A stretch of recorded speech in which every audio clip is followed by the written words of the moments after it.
Ça nous concerne et ça vous concerne plus particulièrement si vous avez un animal domestique, bien évidemment.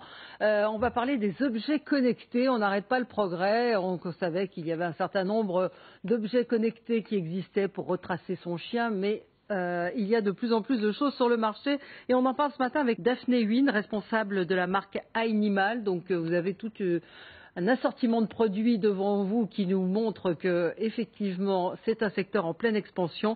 Et Annick Valentin-Smith, bonjour, docteur vétérinaire, et vous êtes venu avec votre chien Xted, qui est un schnauzer nain, et on va voir avec vous tout ce qu'on peut ou ne pas faire avec les animaux. Un marché en pleine expansion, de plus en plus d'objets connectés.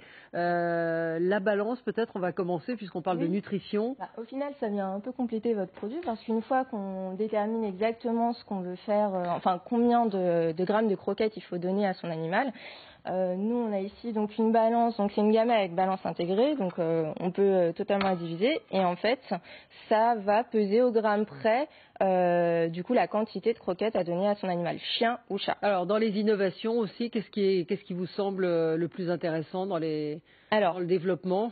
Dans le développement, ici, on a énormément de produits. Ce qui a fait parler de la marque énormément à ses débuts, c'est du coup la caméra pour chat et pour chien qu'on porte, en caméra embarquée.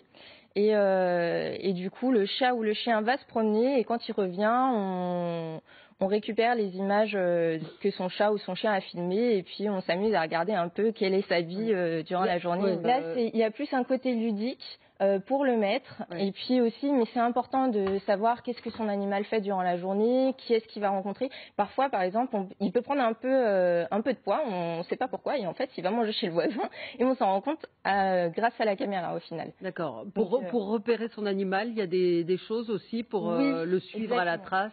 Donc là, on a un petit collier GPS en fait.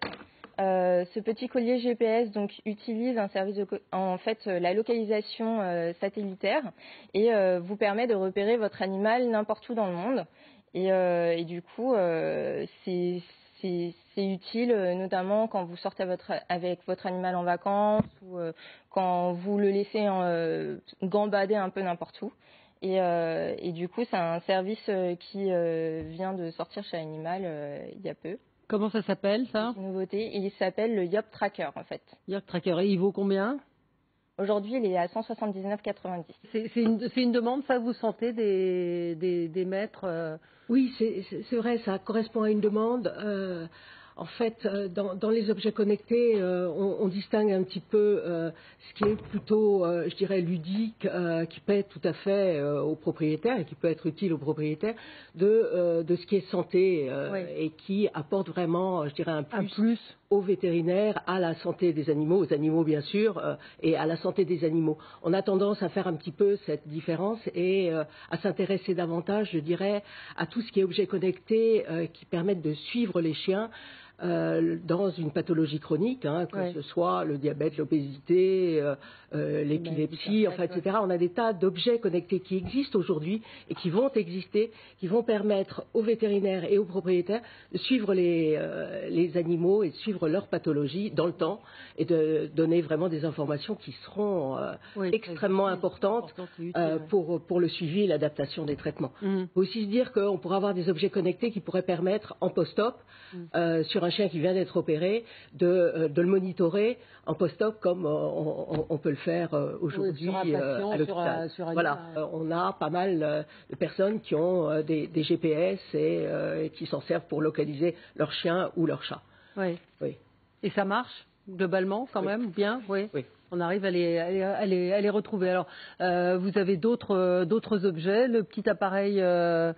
Oui, allez-y, comme vous voulez. Par exemple, pour rebondir un peu sur le monitoring après, post-op, au final, on a donc cette caméra qui est également connectée. En fait, c'est une caméra fixe que vous connectez à votre réseau, donc par exemple cabinet vétérinaire, et ça permet de pouvoir voir en direct sur son téléphone, justement, dans la pièce où est l'animal, qu'est-ce que fait l'animal, et même communiquer avec lui. On peut lui parler à travers la caméra et on peut l'entendre. Donc ça c'est des choses qui existent. Voilà, déjà, qui sont pas forcément. Mais ça permet aussi de rassurer. En fait, le but de tout ça, c'est aussi de rassurer le maître dans le quotidien de la vie avec son animal. Un peu de l'anthropomorphisme aussi, non? On a un peu tendance à les considérer comme des humains. Voilà, comme un bébé, c'est du monitoring. Alors après, c'est quoi le drôle de cône que vous avez là? C'est un jouet pour chat principalement, donc c'est l'automatique laser. Donc en fait, il va pouvoir jouer seul et au final, ça va l'aider à développer son instinct de chasseur. Et puis il y a plusieurs vitesses, en mode aléatoire, ça va tourner à droite à gauche, puis à gauche à droite. Et puis il y a un mode arrêt au bout de 15 minutes parce que sinon il commence à devenir fou. Voilà, c'est pour lui faire de l'exercice, c'est en complément du collier. Exactement. Voilà, ça va être complètement complémentaire. Après, derrière, l'espèce de petit truc blanc là que vous avez, je sais pas ce que c'est. C'est. Alors, celui-ci, c'est l'Indoor Pet Control. Donc, l'Indoor Pet Control va permettre de protéger certaines zones, en fait, dans la maison. Donc, ça peut être la chambre du bébé, par exemple, ou une plante. Et du coup, en fait, quand l'animal vient, il est équipé de ce petit collier et dans un rayon de 60 cm autour de cette borne, s'il approche, il y a un bip sonore plus un jet, un spray, inodore et inoffensif qui va être lancé et qui va faire peur à l'animal. Et vous pouvez être sûr que le chat va faire un bond de 10 mètres en arrière et il ne reviendra pas. C'est cruel, non? Qu'est-ce que vous en pensez? Non, c'est pas cruel. Là, c'est de l'éducation, principalement. Oui. Il va le surprendre plus que de lui faire mal ou de lui faire. Il y a quoi dans le jet? De l'eau? C'est quoi le jet? C'est un gaz, en fait. D'accord. Donc c'est inoffensif. Mais c'est inoffensif, oui. Et ça, c'est un... Ça envoie un signal, c'est ça, c'est un signal qui fait peur. Un signal plus un jet au final qui va le faire réagir assez facilement et très vite. Ça marche plus à l'intérieur.